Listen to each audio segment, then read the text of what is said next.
Hello students, so we are here with our new lecture and new class about breathing mechanism.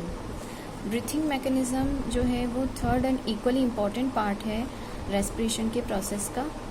और breathing होता क्या है? It is a process of letting in of air to the respiratory surface. और ये process हो सकता है breathing के थ्रू ही पॉसिबल हो सकता है.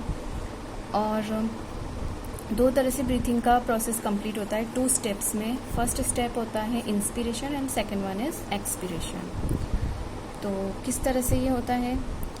एक्सपिरेशन मीन्स ब्रीथिंग आउट, इसको हम एक और नाम से जानते हैं ब्रीथिंग आउट.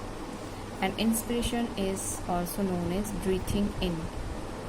यानी जब हम सांस को अंदर लेंगे नॉस्ट्रिल्स के through, that is inspiration. And जब हम एक्सपेल आउट करेंगे एयर को, उसको बोलेंगे एक्सपिरेशन.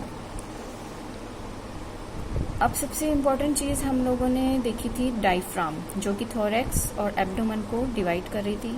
यही डायफ्राम जो है ये ब्रीथिंग में बहुत ही इम्पॉर्टेंट रोल प्ले करता है.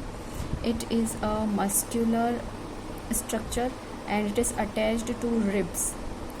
और जो पूरा रिब केज है उससे ही वो पूरा हमारी ब्रीथिंग में हेल्प करता है और वो डायफ्राम से अटैच होता है. Breathing principle is that when the volume of thorax is increased, यानी कि जिस तरह वॉल्यूम जो है थोरैक्स का वो इंक्रीज हो जाएगा.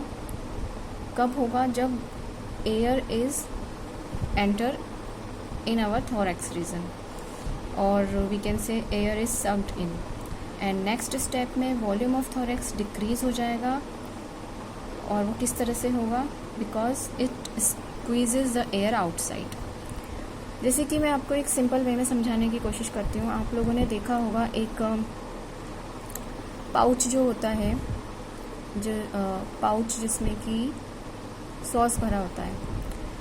तो जैसे ही हम उसे स्क्वीज़ करते हैं, यानी कि दबाते हैं, तो उसमें से सॉस बाहर आता है. उससे पहले क्या होता है? एयर, उसमें एयर भी कुछ अमाउंट में होती है, तो वो एयर भी बाहर आती है.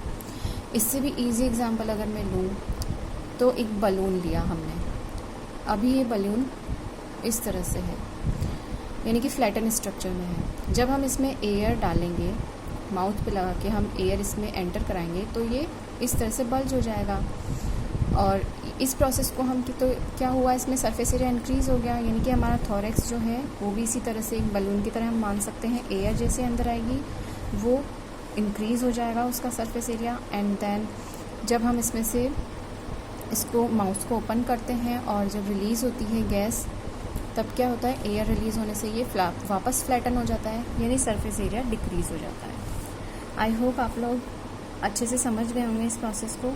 अब हम आगे देखते हैं कि ट्रैकिया से इस डायग्राम में देख सकते हैं एयर एंटर हो रही है. तब क्या हो रहा है कि ये जो मसल्स होती हैं जो रिब्स से इसको अटैच करती हैं डायफ्राम को, ये मसल्स में टेंशन क्रिएट होता है, स्ट्रेस होता है, और इस तरह से खिंचाव पैदा होता है. तो उसकी वजह से जो पूरा सरफेस एरिया है वो इंक्रीज़ हो जाता है. इस प्रोसेस को बोलते हैं इंस्पिरेशन. और जैसे ही बाहर की तरफ एयर रिलीज़ होगी, तब क्या होगा? ये मसल्स रिलैक्स हो जाएंगी, और रिलैक्स होने की वजह से ये ईजिली स्क्वीज़ हो जाएगा, सरफेस एरिया डिक्रीज़ होएगा, और बाहर की तरफ एयर एक्सपेल हो जाएगी. और रिब्स जो है वो नॉर्मल पोजीशन पे आ जाएंगी रिलैक्सेशन में. इन मसल्स को हम बोलते हैं इंटरकोस्टल मसल्स, जो अटैच करती हैं डायफ्राम को रिब्स से.